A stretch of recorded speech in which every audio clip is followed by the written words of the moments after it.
In part one, he sets the table, suggesting that my FIDE Blitz rating is essentially, not essentially, but he calls it fake.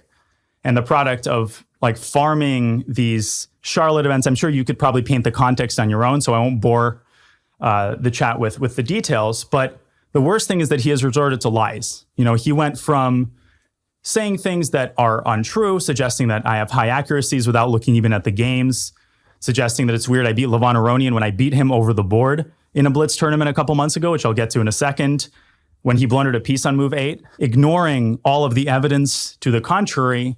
And I'm very much awaiting for him to incriminate himself, proverbially speaking, and publish all of these statistics, because he might be surprised to see that the reason I'm ignoring his fake offers of a match, which are, of course, laughable, is because I have nothing to hide. And he can release all the statistics he wants. I look upon them with amusement. But last thing, Greg, this last video, I have a couple of quotes just to show people why this is so frustrating for me. Here's a couple of quotes from that first part of the video. He says, Danya played almost 100 games. Like, he discusses my FIDE Blitz rating climb from 2630 to 2707. He chooses a couple of sample tournaments and claims that I'm playing in these tournaments because FIDE instituted this minimum rating gain rule. This is already a lie, easily disproven. These Charlotte tournaments are held monthly. They're held by the Charlotte Chess Center. Yes, I am a coach of the Chess Center. I'm not the head coach. I'm the head coach of the top group of kids rated over 2,000, together with Sasha Bortnick. But these monthly tournaments are held at the center. There's also Blitz tournaments associated with the big open tournaments in Charlotte. There will be the U.S. Masters Blitz tournament. I assume Fabiano Caruana will be playing in that tournament. Perhaps he thinks that tournament will also be legitimate. I don't know. But he says that I play in these tournaments because of the minimum rating gain. But that minimum rating gain rule was established, I think, 6 months ago. And if you look at my tournament rating history before 6 months ago, I played in those tournaments all the same. I play in the Charlotte tournaments for one simple reason. I love Blitz. I have nothing to gain from those tournaments. I have nothing to gain from raising my FIDE Blitz rating to 2,700 or 3,700, literally nothing. If you look at my American rating tournament history, he might find that I play just as many events that are not FIDE Blitz rated because, again, I know it's a mind-boggling thought, I love Blitz. So charging me with a high crime of playing in a Blitz tournament in my own city, when this tournament is open to anybody, he can fly over to Charlotte, direct flights from London. He can play in the tournament. Magnus could come. I would love for them to come and play. And if he clicked on any tournaments other than the ones that he cherry-picked to show the chat, for example, he might find in April of 2024, I quote from him directly, just a moment. Well, if you look at my highest rating gain, just a second, I closed my own FIDE page here. Now I have it open again. There, April 2024, I flew to St. Louis and played the 2024 American Cup Blitz. Last 3 rounds, I beat Darius Schwierz, Ray Robson, and then Levon Aronian in the last round with Black to get second place. I also beat an Indian GM earlier in the tournament. In one of the Charlotte tournaments, I played 3 GMs in a row. Some of my games with Bortnick have been decisive. And finally, another lie, he claims that there is no record of any of the Charlotte Blitz games.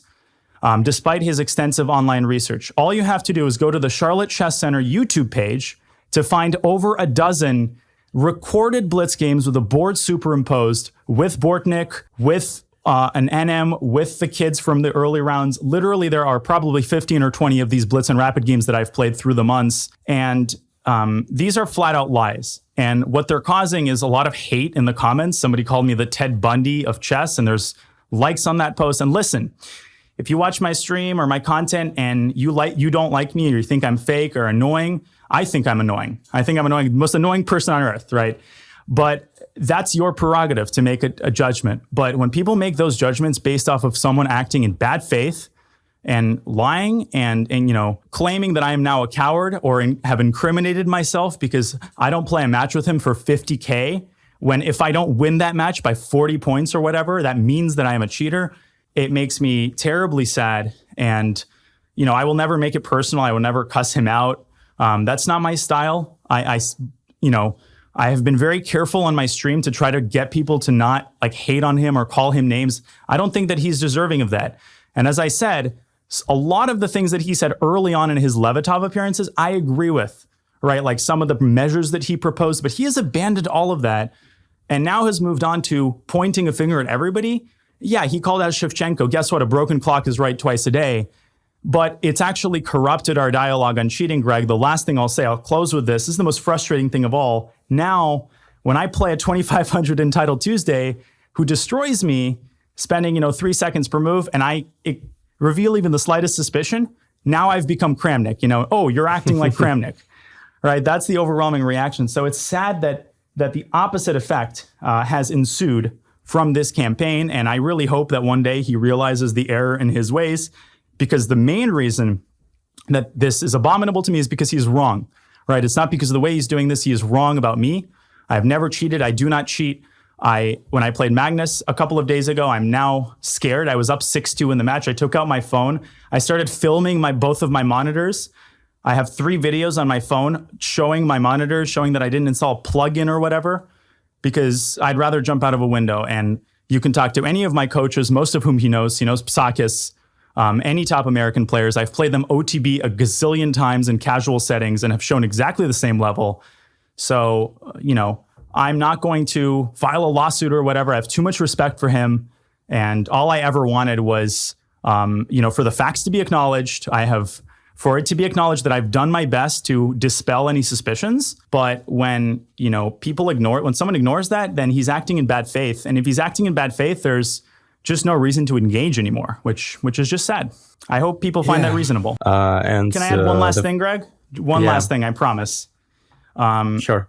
The sad thing is that some people don't seem capable of holding these two things in their mind, which is that cheating, it's an existential problem. And this is, I think, a Mott-Bailey fallacy. I learned this philosophical term recently, and I think it's very applicable. It's when you make 2 points. One of them is non-controversial and the other is super controversial. So for example, I don't know, stealing is bad, therefore we should shoot anybody who steals a piece of broccoli from a grocery store. You're like, wait, we should shoot, it shouldn't be punishable by murder. So you're saying stealing is good?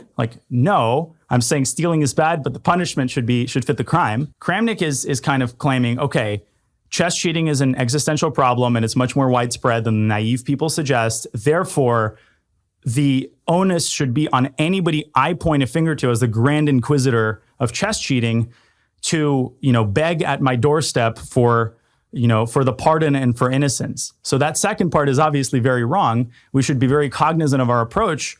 But the first part is, to my eye, not very controversial. I think most chess fans acknowledge that, we need to do more about cheating.